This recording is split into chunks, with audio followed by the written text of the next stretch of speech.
Om Swastiastu. Perkenalkan, nama saya Nila Rosinta, nomor absen 31 dari kelas 11 MIPA 4. Di sini saya akan mempresentasikan biografi tentang pahlawan Indonesia, yaitu Dr. Sam Ratulangi. Dr. Gerungan Saul Samuel Jacob Ratulangi, atau yang lebih kita kenal dengan nama Sam Ratulangi. Beliau adalah seorang politikus, jurnalis, dan guru dari Sulawesi Utara, Indonesia.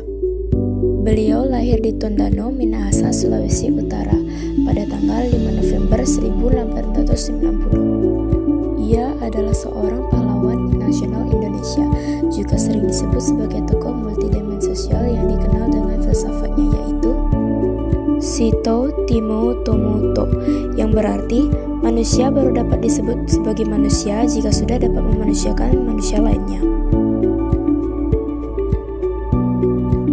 Sam Ratulangi mengawali pendidikannya di sekolah dasar Belanda, yaitu Verpostlandse School, sekolah dasar Belanda, dan dilanjutkan di Hofdans School. Pada tahun 1904, Sam Ratulangi berangkat ke Jawa untuk masuk sekolah pendidikan Dr. Hindia Stova setelah menerima beasiswa dari sekolah tersebut. Namun, sesampainya di Batavia, ia berubah pikiran dan memutuskan untuk belajar di Sekolah Menengah Teknik Koningin Wilhelmina. Ia lulus pada tahun 1908 dan bekerja pada konstruksi rel kereta api di daerah Paringan Selatan, Jawa Barat. Pada tahun 1911, Sam Ratulangi kembali ke Minahasa karena ibunya yang sakit. Ibunya kemudian meninggal pada 19 November 1911. Setelah kematian ibu mereka, Sam Ratulangi dan kedua saudara perempuannya membagi warisan orang tua. Ia melanjutkan studinya pada tahun 1912 di Amsterdam, namun tidak dapat mengikuti ujian. Ia kemudian mendaftarkan diri dan diterima di Universitas Zurich, Swiss.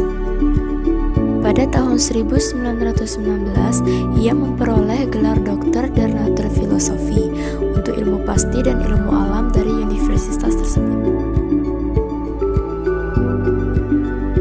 Sam Ratulangi aktif dalam organisasi Perhimpunan Indonesia atau Indische Vereniging. Ia terpilih sebagai ketua pada tahun 1914. Pada masa kepemimpinannya, ia mengundang pembicara yang bersimpati pada perjuangan Indonesia seperti Chandra Tender van Deventer dan Jacques Hendrik Ambendanan. Pada tahun 1919, Ratulangi pindah ke Yogyakarta untuk mengajar di Sekolah Teknik Princess Juliana School. Soekarno pertama kali bertemu Sam Ratulangi ketika ia mengunjungi Bandung untuk sebuah konferensi. Pada tahun 1923, Sam Ratulangi dicalonkan oleh Perserikatan Minahasa untuk menjadi sekretaris Badan Perwakilan Daerah Minahasa di Manado atau Minahasa Raad pada tahun 1924 sampai 1927.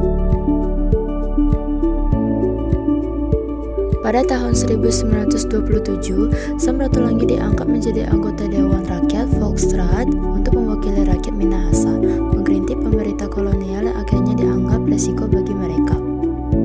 Ia terus melayani Volksraad sampai 1937 hingga ditangkap karena pandangan politiknya. Ratulangi dipenjarakan di Sukamiskin, Bandung. Pada bulan Juni tahun 1937, buku Sam Ratulangi yang berjudul Indonesia in the Pacific diterbitkan.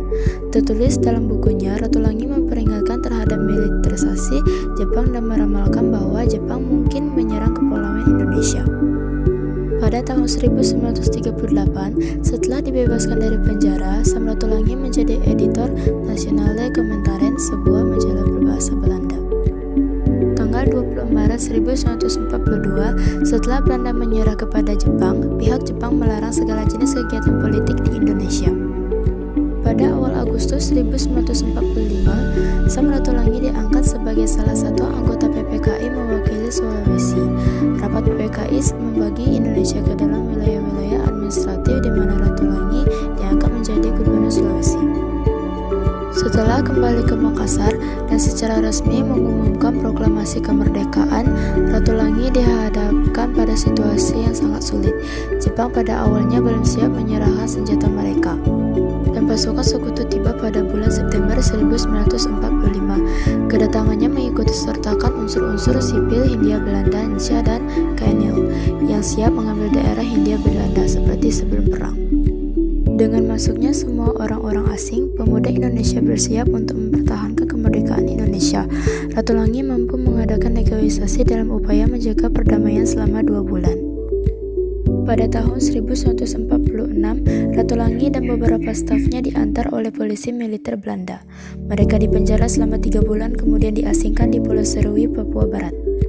Pada 23 Maret 1948, Belanda melepaskan Sam Ratu Langi dan rekan-rekannya. Mereka dipindahkan ke Surabaya dan kemudian dikawal menuju ibu kota Republik di Yogyakarta. Pada waktu Agresi Militer Belanda kedua, Yogyakarta dikuasai Belanda. Sam Ratu Langi ditangkap pada 25 Desember 1948. Ia dipindahkan ke Jakarta untuk kemudian dipindahkan ke Bangka. Namun, ia diizinkan tinggal di Jakarta karena masalah kesehatan. Ia meninggal pada tanggal 30 Juni 1949. Sam Ratu Langi meninggal dunia dan dimakamkan sementara di Tanah Abang. Pada tanggal 23 Juni 1949, jenazahnya diangkut ke Manado dan sampai pada tanggal 1 Agustus. Pada hari berikutnya, jenazahnya dimakamkan di Tondano.